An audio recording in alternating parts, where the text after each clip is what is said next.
Well, hi again, everybody, and welcome back to another edition of the Matt Report, courtesy of AM 930 WEOL and the Chronicle Telegram. Tim Alcorn from the radio station, Shaun Bennett with the newspaper, and this is the final edition as far as the weekly video is concerned. So before we even get started, a great big thank you to the Cobos Insurance Center. They have sponsored this weekly video throughout the year. A great big thank you to everybody over at the Cobos Insurance Center. And, of course, Shaun, yeah, we got to thank Bruce Bishop for running the camera as well. Yeah, absolutely, and it's been a lot of fun, and let's hope this is the season finale and not the series finale. Let's hope we get a reboot for season 2 next year, because, yeah, you're right, it's a lot of fun, and the wrestling community has loved it. They've said things to you, they've said things to me. Bruce has probably heard things, I'm sure. He gets all the. Bruce has heard. Thank God you stay behind the camera. That's what Bruce has heard. Well, they had. I tell you, the episode that he sent in for you was highly rated, and I think that's the one that got put up for the Emmy or whatever the online version of the Emmys are. And it's been a lot of fun. It's been a good time. No doubt about it. So final edition, and boy, what a week to go out on. As we've got the state tournament this weekend, and boy, you were a busy guy last weekend as you covered all the matches for the guys that are now heading to that state tournament. Yeah, I covered the Division I, and that's where we had we have generally the mother load every year of state qualifiers, and again this year we had 13 guys get through from Lorain County schools. Wow. We had Chris Sweeney was out at Division III, and Todd Shapiro was out at Division II, and we had altogether 19 from Lorain County schools, 22 from the Chronicle coverage area, which is about average for what I've been during my time. It's actually a little probably higher than normal, since we kind of cut back our coverage a little bit to just the Lorain County area. So it's actually a good year. It's going to be great, because I think a good chunk of these 22 that we're watching are going to be ending up on the podium. They're going to wrestle the full 3 days. So that's always fun to watch guys kind of accomplish their dreams, get up on the podium, get those medals and things like that. So, and a handful of those guys are going to be wrestling on Saturday night on a stage, spotlights, That's awesome. going for the title. It's going to be awesome. Well, I hate to put labels on young men, but hey, that's why we get the opportunity to sit here and do these videos. So give me a couple of favorites. Who do you expect to be perhaps standing on that podium as a state champ? Well, state champs, obviously, the big favorite would be Brendan Fenton. We kind of knew that coming in. Right. He's already a two-time state champion. He's going for his third. He was, at least on paper, considered an underdog, believe it or not, going into this postseason. Josh Love, Intermat, and pretty much everybody who does rankings in Ohio had him ranked as number 2, because Julian Tagg from Brecksville, who won a state championship last year at 106 pounds, he's a sophomore, so he's on track for 4 state championships if he can win all the way through. He finished Brendan in both the Beast of the East tournament out in Delaware and at the Ironman at Walsh Jesuit to start the season. So he kind of leapfrogged Brendan in all the rankings. And actually, going into this postseason, Julian Tagg was ranked number 4 in the nation. Well, they finally met for the first time ever, I believe, in their careers this weekend out at Perrysburg in the district championship match. And Brendan Fenton came away with a 3-0 victory there. What's so impressive about it is Brendan kind of did it in all aspects. I mean, they kind of went scoreless in the first period. Brendan escaped in the to start the second, showing that he is pretty good on the bottom with Tagg on top. And in the third, he managed to take down Tagg, showing that on the feet he might have the edge. And then he rode Tagg out for the entire third period and didn't give up a point, showing that he's maybe even got an advantage on top. So that's the 3 phases of wrestling that you want to be proficient in, and Brendan showed that he may be able to compete with Tagg in all 3 of those areas. So that's a real confidence booster for him. He goes into the state tournament now with a lot of confidence.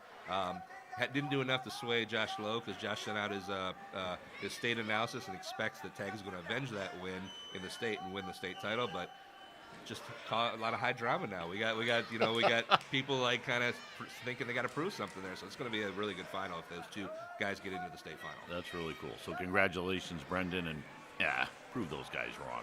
Come home with a state championship. Anybody else that kind of sticks out for you? Yeah, I mean, obviously we could have an all coverage area final at 126. Bryce Hepner from St. Edward, a sophomore, St. Edward lives in Avon, and he was the state runner-up last year. And Mick Burnett from Elyria is ranked number 2, and they're at 126. They're both at 126. So they're expected to be the state final at 126, which obviously would be great for the Chronicle because we cover both those guys, and we're guaranteed a champion then. Yeah, that's going to be a match to watch. Another one is Dylan Shaver.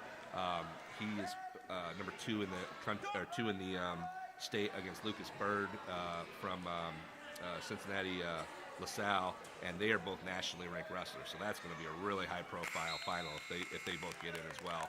So you can end up having in 3 successive weights in Division I, 3 Elyria guys wrestling for state championships on Saturday night, which would be pretty impressive. A couple of guys that we've talked about throughout the year here on the weekly video. I caught the super impressive. I caught it. Matt Lee over at Amherst, Peyton Bergdorf at Firelands. What do their prospects look like? Well, we have been talking all year. Matt Lee's been the number 2 ranked guy in the state, so we're thinking, oh, wow, he's going to be in that final wrestling for the state. The number 1 guy is on his half of the bracket. It's a random draw. They don't really kind of seed those guys. They kind of have it all set up, which districts are where. And even though both Jordan Ernest from Wadsworth and Matt Lee won district titles, there has to be 2 ones on each half of the bracket. They just happen to be the 2 district champions on one half of the bracket. So if they are the number 1 and 2 wrestlers in the state of Ohio, then that means the state championship could be decided in the semifinals this year, not in the final. So those guys, if they win to each other, they'll meet in the semifinals, and that's where the big showdown will happen. Same story with Bergdorf, correct? Yeah, well, Bergdorf has got, obviously he's ranked number 3, so he's got a couple guys, in his area there. Unfortunately, though, he's in the bracket with the number 1 guy, which is Jordan Decatur. Now, when I say number 1, I mean number 1 ranked in the state. He's also in the country. Yeah, he's also ranked number 1 in the nation. So I like Peyton Bergdorf's chances of improving his 4th place status from last year. I think it's possibly only going to be by 1, because Bergdorf can go in there and maybe he'll give Decatur a tougher challenge than most guys will. But beating the number 1 guy in the nation, yeah, it's possible. I mean, he could do it.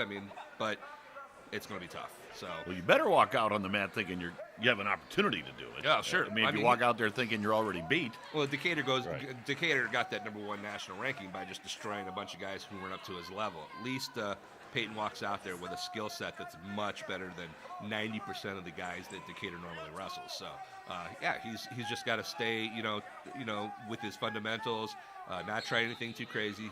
He has been known to take some risk and things like that. Can't be taking the crazy risk because I don't think Jordan Decatur is going to fall for some of the the slick moves he's seen on Flow Wrestling and things like that. You never know, but high risk, high reward might not work in this type of instance. So, but I would like to see that's going to be a semifinal. So I would definitely like to see that matchup and see how it works out. Well, we've talked about several young men in the area that we anticipated wrestling at the state tournament this weekend.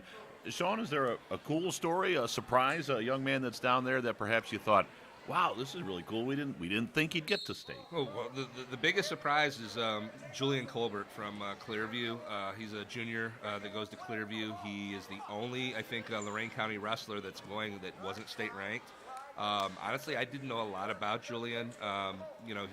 I've seen his name in like some of our weekly leaders reports and in the honor roll and stuff like that. He played basketball last year as a sophomore. He didn't even wrestle. So he decided to come back to wrestling this year. He wrestled before, played basketball last year, comes back to wrestle this year, and ends up going to the state tournament as an unranked wrestler. That's a great story to me. And not only that, you'll find this out Thursday in our paper. He was our wrestler of the week, but he 4.0 grade point average, National Honor Society. That's great. His goals after high school are to go to college and then enter the military to be an officer in the military. He's just that's awesome. I was really impressed by talking to him. He's a high moral guy, and I really kind of rooting for him to do good things this year. And then obviously going down as a junior, now he's going to be next year have that state qualifier tag on him. He'll be known, and we'll see what he can do his senior year too, and maybe have a really great 2-year finish here too as a high.